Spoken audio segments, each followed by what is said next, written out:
I just moved my hair and it ripped my earring out. I hope it doesn't get too hot in here while I'm filming this. My grandparents like to keep their house as hot as the Sahara Desert. This month was one of my best reading months out of my reading journey so far. Like since spring of 2022, this has been one of my best reading months. I read 11 books, and the only other time that I read this many books was in March of 2023. How did I read so many books? Probably because I was ignoring my responsibilities. Oops. Hey y'all, welcome back to my channel. Hi, hello, how are you? How has your week been? Today's actually August 1st, so you know what time it is. It is time for another monthly reading wrap up. So in July, I read 11 books. This came out to about 3,500 pages. I read 3 fantasies, 4 YA romances, 1 contemporary romance, 1 dystopian, and 2 thrillers. And I actually did have 2 DNFs in this month, which is a lot for me because I am not typically the type that is willing to DNF a book. The first book that I finished this month was ACOWAR, which is the 3rd book in the ACOTAR series by Sarah J. Maas.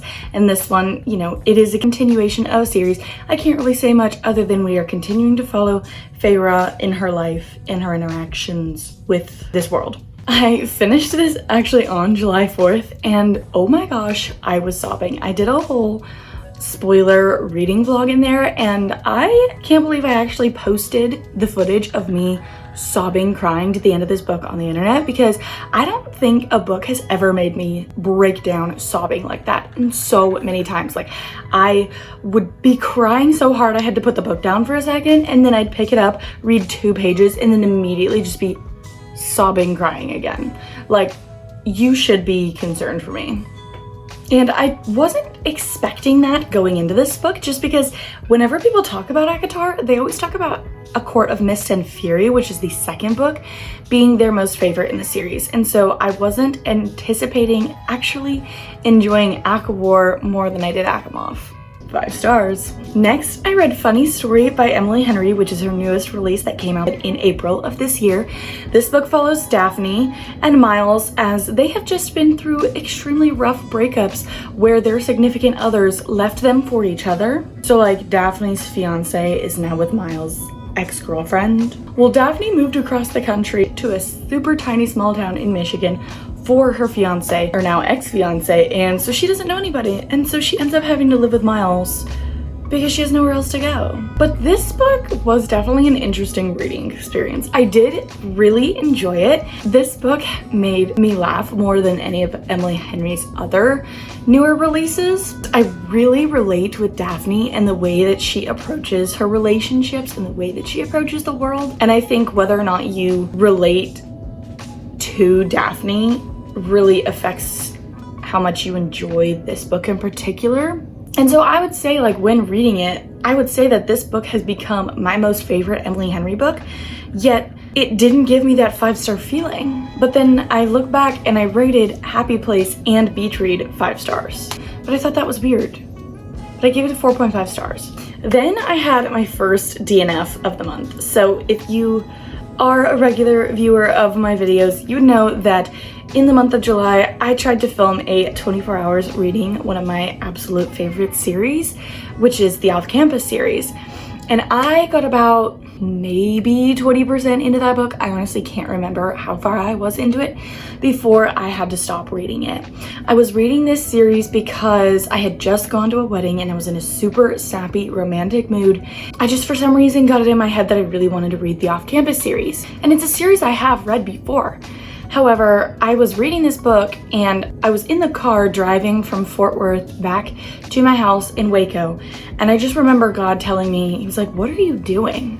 Why are you reading these books? Like, you are in this mood where like all you can think about is like how much you want to be in a relationship. And why are you reading these books where the men in these books treat women other than like their girls, like, and they talk about women in such a derogatory way that like that is not a reflection of the kind of man that I would want in my own life. And that's not the type of man that God wants for me. And so I couldn't keep reading it anymore.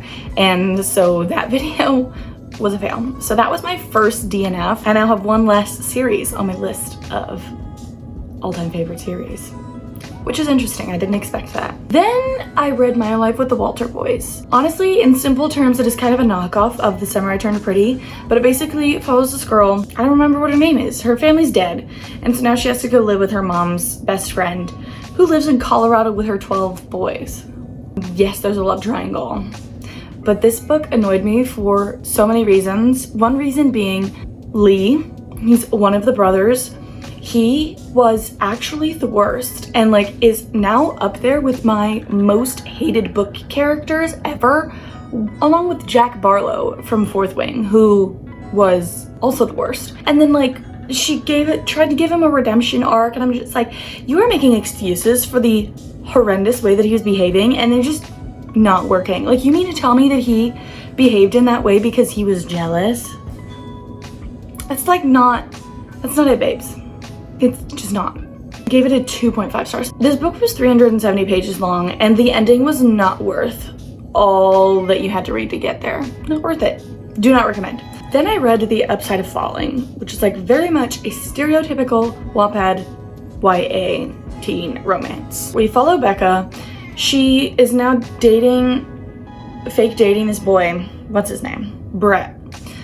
Because her ex-best friend made fun of her for not having a boyfriend, so she lied and said she has a boyfriend, and then Brett decided that he was gonna be her fake boyfriend, and like, obviously they fall in love and whatever.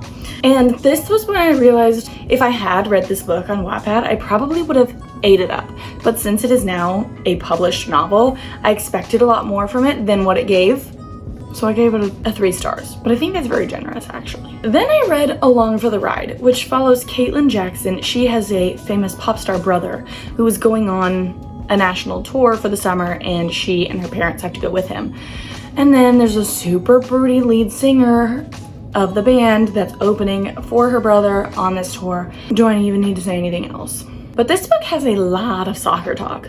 Like Caitlin, the main character, she plays soccer. She's a really good soccer player. There is a lot of soccer talk in this book compared to the amount of time that the main character and the love interest spend together before they start dating. There's a lot of soccer talk. They barely knew anything about each other before they started dating. And I just didn't believe in the romance, like, at all. It was so stupid. Like, ma'am, you don't know this boy. 2.5 stars. Then I read Cinder. This is the first book in the Lunar Chronicle series, and I kind of struggle to explain this book in a way that's not going to spoil anything, but this series is a culmination of fairy tale retellings, so obviously this is Cinderella. We're following Cinder, who is a cyborg, and that is a social pariah in this society that she lives in, and she somehow ends up getting tangled up with the prince, and her stepmom volunteers her to be a guinea pig for trying to find a cure for a virus that has like decimated Earth. There's so much more to it, and there's so much more like complicated aspects to it, and things that would like kind of spoil things if I said anything, so I can't. Oh my gosh, I loved this book. How have I not read this book? I 100% anticipate this series becoming a 5-star series for me because of how much I loved this book, and I love a good series, and usually the ratings only go up from the first book, and I rated this at 4.5 stars. Like, I thought Marissa Meyer really put a lot of thought and effort into like the social hierarchy of how things work in this book, and like the magic system, and just the book overall. I could tell she really like thought through everything, and I really appreciate when an author does that because sometimes they don't.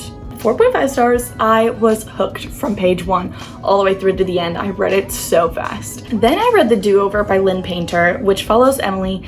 She is in a kind of Groundhog's Day situation. Like, she has the absolute worst Valentine's Day ever. She goes to bed that night, wakes up, it's the morning of February 14th again, and so she's stuck in a time loop of February 14th. I thought this book was super cute. I really enjoyed the romance in this book. I originally gave it a 4 stars, but I think I'm gonna lower that to a 3.5. I definitely will be reading more Lynn Painter books though. Then we had the second DNF of the month, which was a soft DNF, which means I will at some point pick this book back up and finish it. But it is Hotel Magnifique by Emily J. Taylor. This book has a very Caraval vibe to it because Hotel Magnifique is in a different location every day. And so you follow these 2 sisters who get jobs at the hotel so that way they can explore the world. Obviously, things aren't the way that they seem and whatever, but there were just some things parts of the book that were annoying me. And while I was reading this book, I was just itching to read a particular genre, but I was like trying to keep myself from reading that genre. And so I was reading this book, and I really didn't want to force myself to finish this book and then give it a low rating because I really wasn't in the mood to read it. So that's why we stopped reading it. Then the past couple of weeks, I have been absolutely itching to read a thriller. I don't know why. I don't normally read thrillers. I could probably count on one hand the amount of thrillers I've read since getting back into reading, but I just really wanted to read a thriller.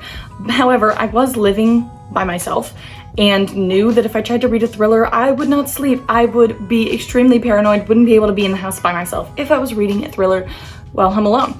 So I forced myself not to read one. Then I finally started Rock, Paper, Scissors by Alice Feeney the night before my mom got into town because I knew once she was there, it was gonna be fine. So I started reading Rock, Paper, Scissors by Alice Feeney, which follows Adam and Amelia Wright as they won a weekend getaway to a rental up in the Scottish rural area. And somebody's lying and somebody doesn't want them to live happily ever after. I did not expect the twist at all, but that could be because when I read books, I've said this so many times, my brain just like shuts off and like doesn't analyze anything. So there could have been so many clues to this and I just had no idea. But the twist really got me. But I can see why this book is so widely talked about. I gave it a 3.5 stars. Then, still in my major thriller era, I read Final Girls by Riley Sager. The term Final Girls is apparently something used to describe the last person standing at the end of a slasher film. And so the Final Girls in this book is a group of girls who were the sole survivor of these terrible mass murders. And that's like a name that the media has given them.